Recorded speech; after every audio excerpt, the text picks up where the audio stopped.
Bonjour à tous et bienvenue dans Chroniques d'en haut. J'ai le plaisir aujourd'hui de vous accueillir dans le département du Puy-de-Dôme, dans le massif du Sancy. Alors vous savez que parfois on dit que c'est une moyenne montagne, mais croyez-moi, il n'y a rien de moyen ici.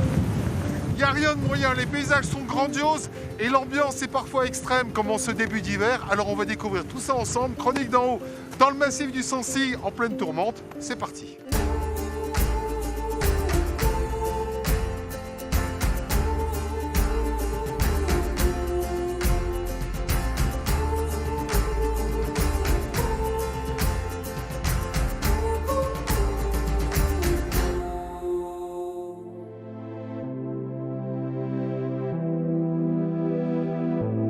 Point culminant de l'Auvergne, le massif volcanique du Sancy domine un ensemble de cirques glaciaires. Une montagne aux aspects différents d'un versant à l'autre et au climat étonnamment puissant malgré son altitude modeste. Un paradis pour les amateurs de plein air et notamment pour Patrice, un photographe de montagne fasciné par le phénomène météorologique des mers de nuages. Je n'aime pas le ciel bleu, moi. Pour les photos, moi je suis à 200% nuages. Le Sancy est aussi une terre vivante où subsistent les vestiges d'un patrimoine oublié, les fameux trous en patois, qui racontent l'occupation ancestrale du massif. Enfin, nous rencontrerons Patrick, un apiculteur à la retraite, collectionneur de chenillettes et amoureux de sa terre natale. La neige ne tombe jamais verticale, jamais d'aplomb. Ici, elle tombe toujours à l'horizontale. D'accord, c'est comme ça. Mais pour commencer, Laurent a rendez-vous avec Robin aux portes de la vallée de Chaudefour, l'une des plus belles réserves naturelles d'Auvergne, sur le flanc est du Sancy. Là, Robin, on arrive vraiment au cœur du massif du Sancy, mais ce qu'il y a de particulier, c'est que quand on arrive depuis la plaine, on voit une seule et unique grande montagne au milieu de rien. Exactement. Et puis après, ça commence à se dessiner vraiment petit à petit, au fur et à mesure qu'on avance, avec toutes ces petites vallées là qui sont en fait très alpines. Oui, surtout ici. Qui nous donnent vraiment une impression de verticalité quand même. Et la vallée de Chaudefour, elle a un caractère très particulier. Elle est sauvage, protégée. Extrêmement protégée parce que c'est une réserve depuis 1991. Ouais. Moi, ça me parle, c'est mon année de naissance, donc forcément, elle a mon âge. Et cette réserve qui a été créée vraiment pour protéger cet endroit qui est un joyau en fait du massif du Sancy, parce qu'on a une énorme diversité de faune, de flore et que ici. Toi, tu fais partie des amoureux du Sancy, mais tu es né dans la région grenobloise. Qu'est-ce qui fait qu'un petit alpin, un petit grenoblois, devient amoureux du Sancy ? De base, j'ai juste suivi mes parents à la base, sans trop savoir où j'allais. Mais j'ai vraiment découvert les montagnes qui permettaient ce genre d'activité, le ski, l'alpinisme, l'escalade. Et forcément, ça n'a rien à envier aux Alpes. Eh ben, on commence à voir la dent de la Rancune, là. Absolument, dans l'axe. C'est le sommet emblématique, c'est l'édifice géologique emblématique de cette le joyau, c'est le joyau. C'est impressionnant. Le joyau au cœur du joyau, quoi.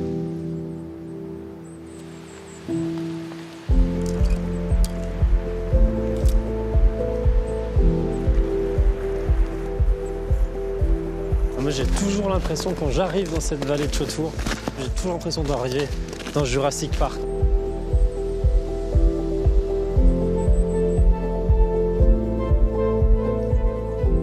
Ce qu'il y a d'incroyable, Robin, c'est qu'ici, on a un peu tous les éléments géologiques marquants du Sancy. Absolument. On va retrouver de droite à gauche une petite arche naturelle là-bas qui est merveilleuse, la dent de la Rancune, la crête de coq, le dôme au fond, qui est très significative, et cette magnifique aiguille du Moine qui domine la vallée, et puis la cascade de la Biche qui se grimpe en hiver. Ça, c'est particulier. Hein. Géologiquement, la dent de la Rancune nous raconte un peu l'histoire du volcanisme ici. Oui, exact. C'est un dike. Donc, c'est une ancienne cheminée volcanique qui s'est solidifiée. Ouais. Et toi, tu pratiques l'escalade. Alors, tu me disais que dans cet endroit, dans le massif, on peut pratiquer tous les sports de pleine nature. Eh ben, en été, on peut pratiquer la randonnée, le trail, un peu de bivouac sur les crêtes, si on veut, et l'escalade. Parce que sur ces deux monuments ici, on a peut-être 50, 60 voies.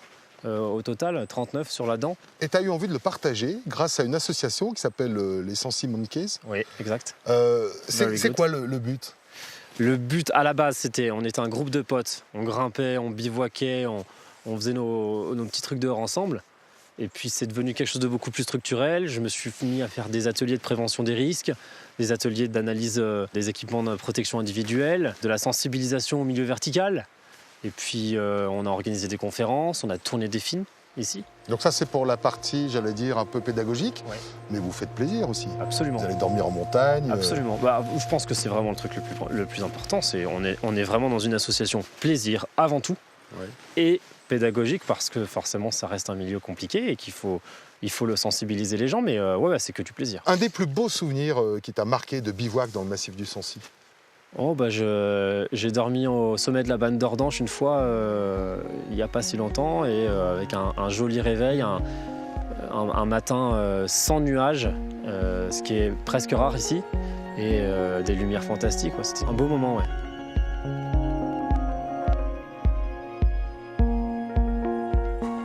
Alors c'est étonnant parce que quand on pense au Sancy, altitude modeste, montagne qui, on l'a dit, de l'extérieur semble un peu débonnaire, tranquille, et pourtant il y a un peloton de gendarmerie de haute montagne ici. Absolument. Et qui a du travail. Et d'ailleurs tu participes à leurs opérations de sauvetage parfois. Oui, je fais des photos avec eux depuis 6-7 ans.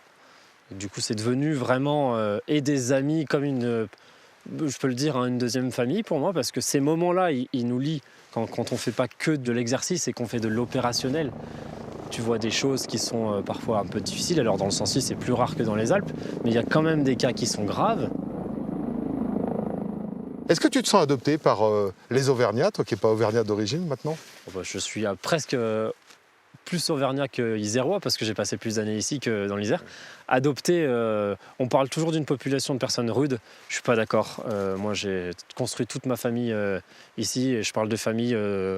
Mes amis sont ma famille et ce sont des Auvergnats, donc plus qu'adoptés, ouais.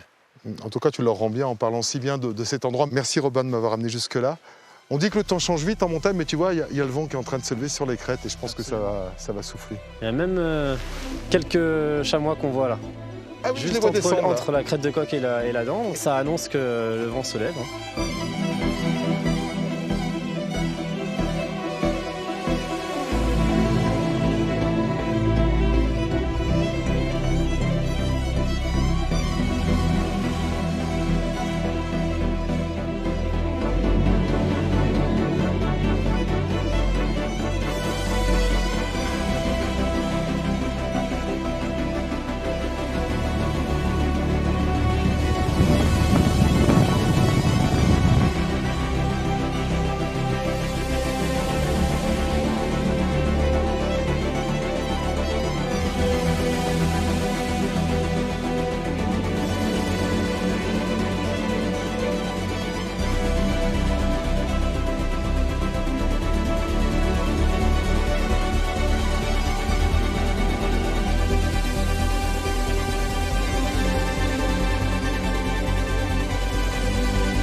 C'est incroyable à quel point cette montagne est contrastée. Vous voyez là-bas, c'est le Puy-de-Dôme.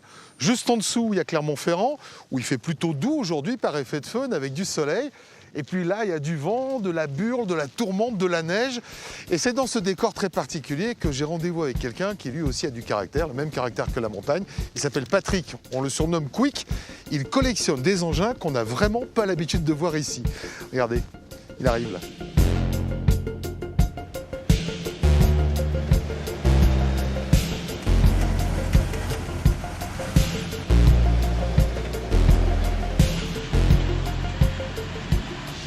Salut Patrick!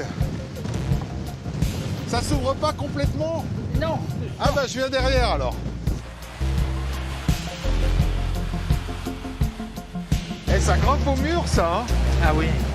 Je monte jusqu'à Superbès. Là tu peux monter là-dessus? Ah ouais!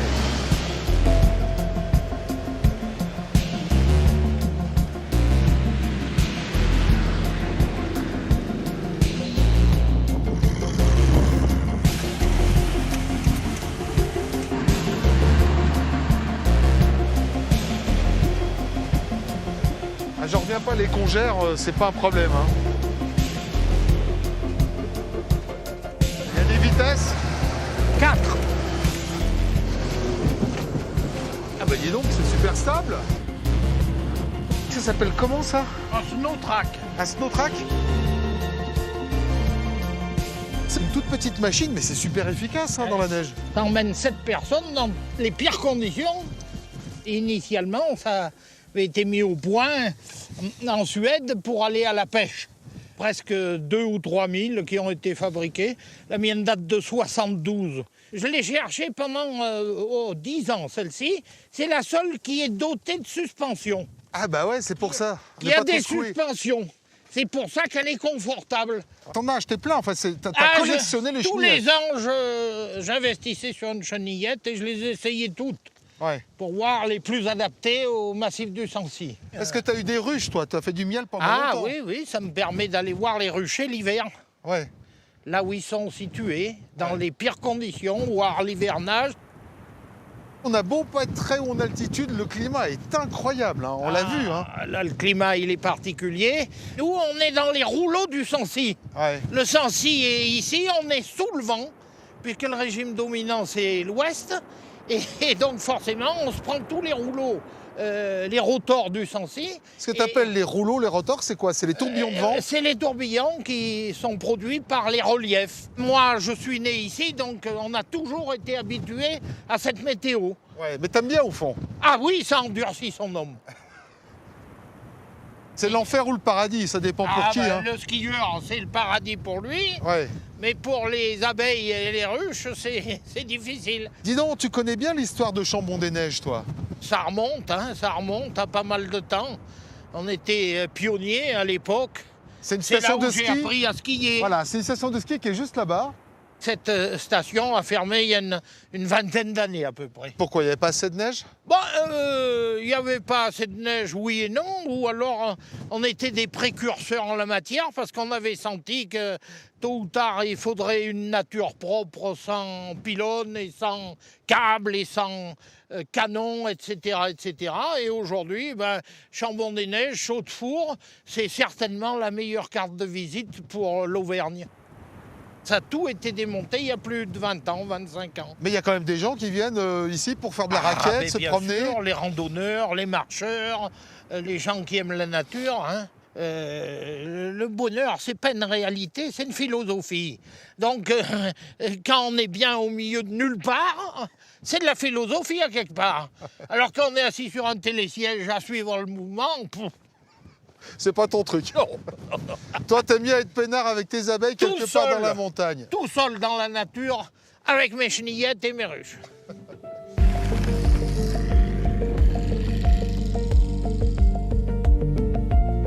Au hasard d'une balade, les estives du Sancy révèlent parfois ces étranges formes creusées dans le sol, les fameux tras qui signifient trous en patois. Ils racontent l'histoire ancienne des bergers et de leur habitat. Auvergne Attitude, c'est le nom de l'association de Laurent. Elle est composée de professionnels de la montagne, engagés dans la sauvegarde et la restauration de ces vestiges abandonnés. L'occasion de redécouvrir un passé révolu.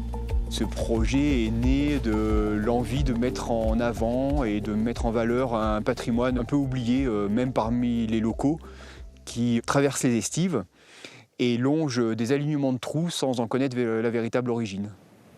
Dans ce coin-là d'Auvergne, les tras sont considérés et sont les ancêtres justement des burons. Donc l'origine de ces trous, c'est en fait l'occupation des estives depuis au moins le XVe siècle et c'est lié à la production du fromage.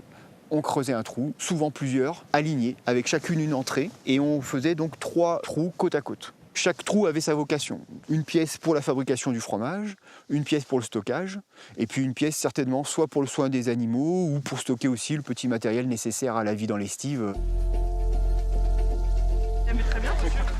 On a tout fait à la main. On a creusé pelle, pioche.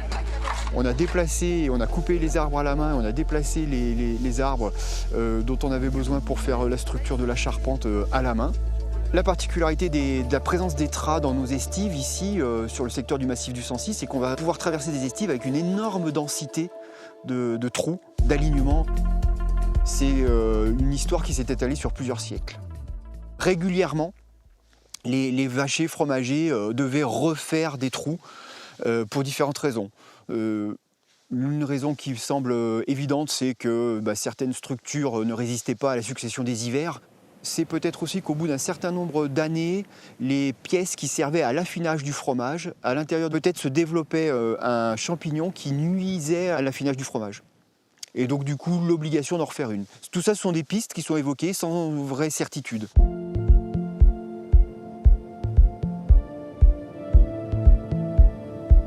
Notre objectif, bien sûr, c'est de vivre de notre métier passion, mais c'est également de mettre en valeur ce patrimoine. Donc on a commencé par ce gros chantier sur l'Étrat, et là, depuis quelque temps, on était à la recherche d'un autre projet. Et pour éclairer, on va dire, quelque chose qui n'est pas forcément connu même des locaux, donc c'est une tourelle, très intrigante pour les personnes qui passent à côté. Cette tourelle est en fait liée à la présence, durant les années 30, d'un centre de vol à voile, dont on voit aujourd'hui que des ruines au milieu de l'estive. Cette petite tourelle, isolée sur son sommet, pourrait faire l'objet d'un vrai abri de montagne, et c'est ce sur quoi on s'est penché depuis cet été. Donc avec les collègues accompagnateurs en montagne, moniteurs escalade et autres. L'idée, c'est que les gens puissent trouver de quoi se protéger à l'intérieur et pouvoir s'asseoir un petit peu pour reprendre leur randonnée par la suite. Et à terme, on posera également des panneaux d'information à l'intérieur pour éclairer les gens sur justement ces fameuses ruines et mettre en avant ce patrimoine un petit peu oublié, méconnu, sur la présence de planeurs ici, donc durant les années 30. La Banne d'Ordanche fut le berceau de la pratique du planeur, qu'on appelle aussi le vol à voile. C'est ici qu'ont eu lieu dès 1931 les premières expériences de vol et notamment de propulsion à l'élastique. La célébrité du site fut telle que le camp de la Banne d'Ordanche a été intégré au ministère de l'Air en 1936. Ainsi, des concours annuels ont attiré les meilleurs pilotes français jusqu'à l'aube de la Seconde Guerre mondiale. Durant toutes ces années, le centre a formé des centaines de pilotes, enregistrant des milliers d'heures de vol. Il a donné naissance à une des meilleures équipes nationales qui a battu des records.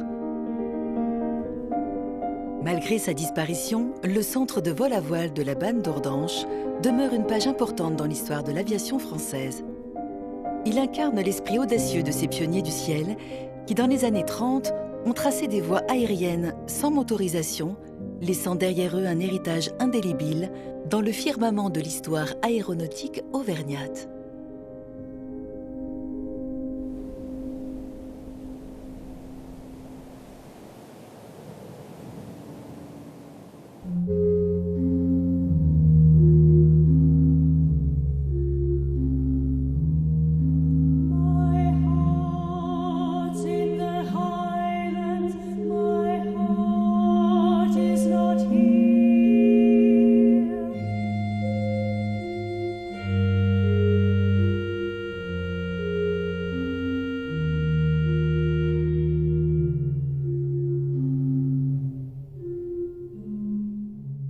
Alors là maintenant, je me trouve sur le versant nord-ouest du massif du Sancy avec des conditions météo qui sont radicalement différentes par rapport au versant opposé, comme souvent. Je vais rencontrer Patrice du côté de la Banne d'Ordanche. Patrice, c'est un enfant du pays qui est passionné par un des phénomènes climatiques les plus spectaculaires en montagne, la mer de nuages.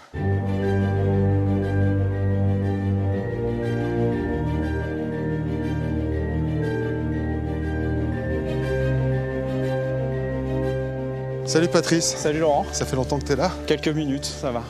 Alors tu guettes la mer de nuages, le principe c'est d'être au-dessus, là on est dedans. Là on est complètement dedans, on est même dessous, donc c'est un raté pour aujourd'hui, mais bon, ça fait partie du jeu, quoi. Mais tu viens souvent pour, au cas où, en observer une?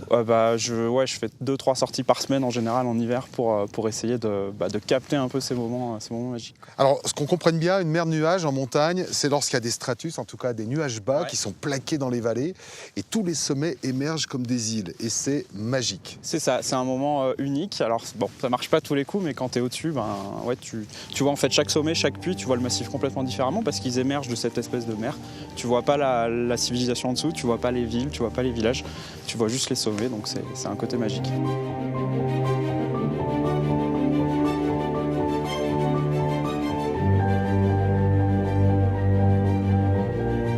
Ce qu'il faut quand même dire aux gens qui nous regardent, c'est que souvent, quand on est en ville, à Grenoble, à Lyon, à Clermont, on a ce plafond gris, on se dit, oh non, on va pas aller en montagne, il doit faire un temps pourri. Et en fait, c'est exactement l'inverse.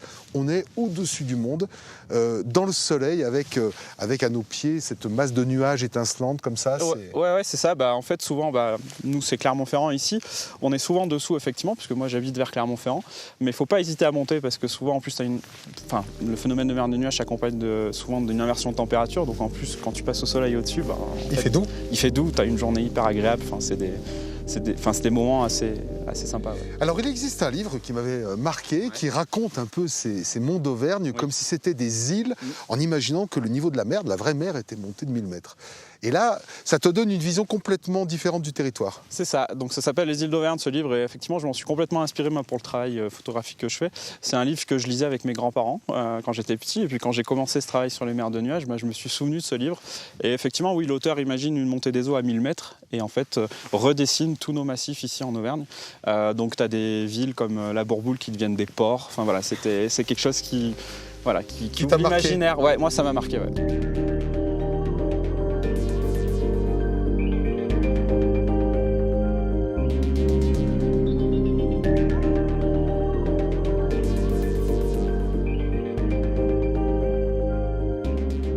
En fait, le bon photographe, c'est celui qui sait être au bon endroit au bon moment, et ça veut dire des heures de planque, hein. Pas seulement pour les animaux, pour les nuages aussi. Pour tout, pour avoir vraiment des belles photos, il faut y rester quasiment toute la journée en fait, puis tu pars très tôt, hein. Moi le matin en général c'est autour de 4h du matin que je me lève pour essayer d'avoir les lumières du matin quand je suis au sommet, donc quand tu as des marges d'approche de 1 heure ou 1h30, ça peut être très très tôt, et puis tu peux rester jusqu'au coucher de soleil, quoi.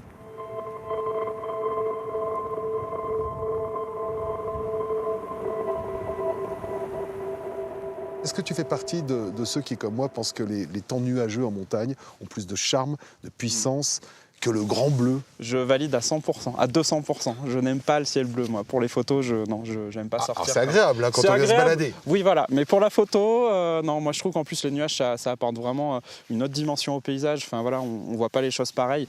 Le ciel bleu, en général, c'est assez lisse, c'est assez plat. Monochrome. Je trouve que les nuages ici, en fait, ils renforcent même l'idée de massif, l'idée de relief. Et donc, oui, moi je suis à 200% nuages. Quand tu pars avec ton matériel, tu as quand même intérêt à bien connaître la météo. Ouais, il faut. Mais bon, j'ai une petite astuce dans le massif. On a Alexandre en fait qui s'occupe de l'application Météo Auvergne et qui est une bible pour nous. Ouais. Oui, puis du coup, tu vois, les choses sont bien faites. Quelle synchronisation. Oui, on devait se retrouver ici. Mais ce qui est génial, c'est que ce massif a plein de microclimats. Ouais. Donc il va pouvoir nous en parler. Lui, il va t'en parler avec passion. Ouais. Bonjour Alexandre. On se connaît par bulletin météo interposé. Je sais que tu es un vrai passionné de météo et de ce massif. Comment est-ce qu'on fait pour gérer les différents microclimats d'un vallon à l'autre? Alors c'est vrai que c'est un massif très particulier parce qu'entre les versants, on a des conditions très différentes. On le voit avec la pluviométrie, hein. Quand on est sur les versants ouest, on a jusqu'à 2000 mm par an. Ouais. Et dès qu'on est sur l'est, on n'est plus en dessous de 1000 mm hein, dès qu'on progresse. Moitié moins. Ouais, même. Un vol d'oiseau, il y a 20 km. Et entre le Sancy et Issoire, par exemple, on divise par 4 les précipitations. Il y a 30-35 km à vol d'oiseau. Donc ça va très très vite entre les versants. Ouais. Alors ce qu'il faut bien comprendre, c'est que ce massif du Sancy, c'est le premier, l'océan est 400 km, premier relief depuis l'océan Atlantique. Exactement. En fait, je dis souvent, on a un peu aussi le filtre avant les Alpes. Ça veut dire qu'on prend un peu tout dans la tronche. Et puis après, il y a les Alpes qui récupèrent un peu plus ce que nous, on a pu subir.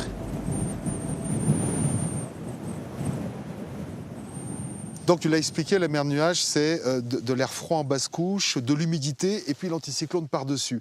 Mais souvent, il y a une visibilité incroyable quand on est sur ces îlots comme ça. On voit jusqu'aux Alpes. Oui, ça peut porter loin dans le Sancy. Tu peux voir jusqu'aux Alpes, ça dépend vraiment des jours. Mais moi, j'ai eu des journées où effectivement, tu vois les monts du Cantal de l'autre côté aussi très très facilement. Tu vois tout le massif central quasiment. Ouais. Et quand tu es au-dessus de la mer de nuages, en général, tu as une visibilité très très lointaine. Et alors comment ça s'explique météorologiquement ça? Et dans l'anticyclone, il y a une compression anticyclonique, et ce qui fait que l'air devient plus chaud, donc il y a une inversion de température, et surtout plus sec. Donc c'est un air en fait où tous les aérosols sont plaqués vers le bas, donc on a un air très pur entre guillemets, donc déchargé de des impuretés, il n'y a pas d'humidité, donc ce qui permet d'avoir une très bonne visibilité, effectivement comme tu disais, sur des centaines de kilomètres. Et ce qui provoque aussi en ville les phénomènes de pollution qu'on connaît. Voilà, c'est pour ça que pendant que dans la ville souvent on est dans la pollution et le froid, en montagne on est dans l'air plus doux, et dans un air beaucoup plus sain.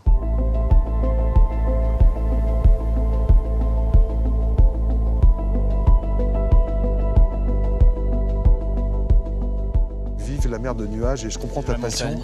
Bon, pour aujourd'hui, on repassera, mais on a vu tes photos. Elles sont magnifiques. Moi, j'ai qu'une envie, c'est de revenir là quand tu auras ce temps-là. En tout cas, merci à tous les deux et j'ai adoré découvrir le Sancy dans ces conditions-là qui sont vraiment très puissantes et je vous encourage à venir voir cette montagne qui est un monde en soi. On se retrouve si vous le souhaitez, comme d'habitude sur les réseaux sociaux, si vous voulez discuter avec l'équipe et quant à moi, je vous dis à la semaine prochaine. J'en reviens pas parce que vu de l'extérieur, il y a de la neige. Ton souvenir de bivouac le plus fou ici?